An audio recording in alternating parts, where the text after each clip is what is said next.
My name is Linda Russo, and I'm a poet and essayist, and I teach creative writing and literature here at WSU. I'm Donna Potts. I've been a professor here since 2013, and I've been chair of the English department since January 2nd. Reminded of isolation, a curse that is drawn from the idea that I like to be alone. Of course I like to be alone, but that's a lie everyone tells themselves. Vacation by yourself to see how fun you really are.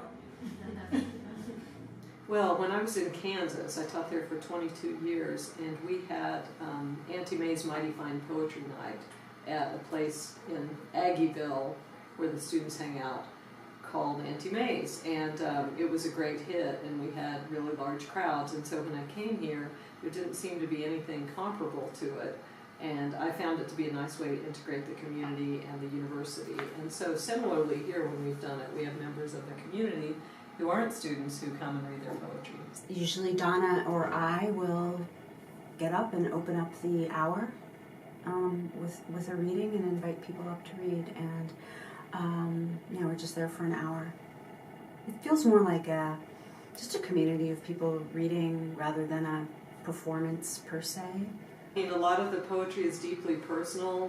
Some of it's political. I found, especially since the 2016 election, we met the next day, and students tended to read political poetry. About half of them, 2/3 of them, read their own poetry, and they can also pull up poems on their phones. So we do that sometimes. How to be a girl poet. Do not populate your poems with artifacts, tampons and diaphragms and period blood dripping down the thigh. You are a princess, so flower crown, so fawn, so gape, so weep over this or that lost love. He is a xylophone playing down your rib cage. He is a Greek myth, a constellation, Adonis or some other tousled kid attached to his mom, who is not you, though he says you look like her. He compares you to an orchid, or a swing set. To him, you are a soft mound of earth, uncolonized animal. He makes an anthill out of you. So there is no usually, and that's what I like about it. It's just it's an open forum. Some people come and read stories.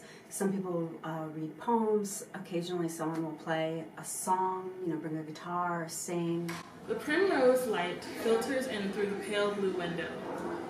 She cries softly, painfully into the crook of her arm as she tries not to look up at the ceiling. The same ceiling her eyes were trained upon when it happened. She sobs softly, perplexed by the silence that was once noise. How peaceful, how serene, how deafening. The sound of emptiness rushes over her in the way pain rushes over a newborn baby if you ever dare to slap it. I say poetry is important because it is an incisive tool in that way. It can be quick and small. It can be collaborative. It can be individual. In fact, I think we shouldn't think that poetry is too important. I think we should think that poetry is extremely mundane. And it's just part of what we do every day. I mean, ultimately, it's the way we come to terms with our own mortality, but it's also the way that we can come to terms with, say, the political situation and various problems in our lives. It's a way of, I think, grappling with them. E.B. White said, "How do I know what I think until I see what I say?" So I think when you put the words down on paper, it helps.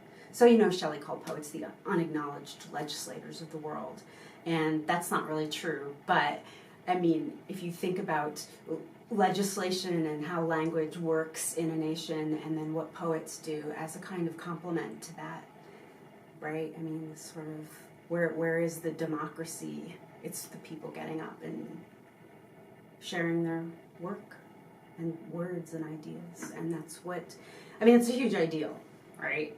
And it's a small open mic. It's just a few people sitting around sharing, but hey, it's what we've got. And nationals expect to score at least 2 points lower than the next most talented man. Call it due process. Call it birthright. Say you only wanted to speak your truth. It wasn't about winning anyway. In this space, this sacred moment, you are a vessel, a ship, not a captain. Come, holy whirlwind, spit fire through my face. Just remember, if the boy you love is competing at the poetry slam, let him win. It's important to him that he have something to teach you.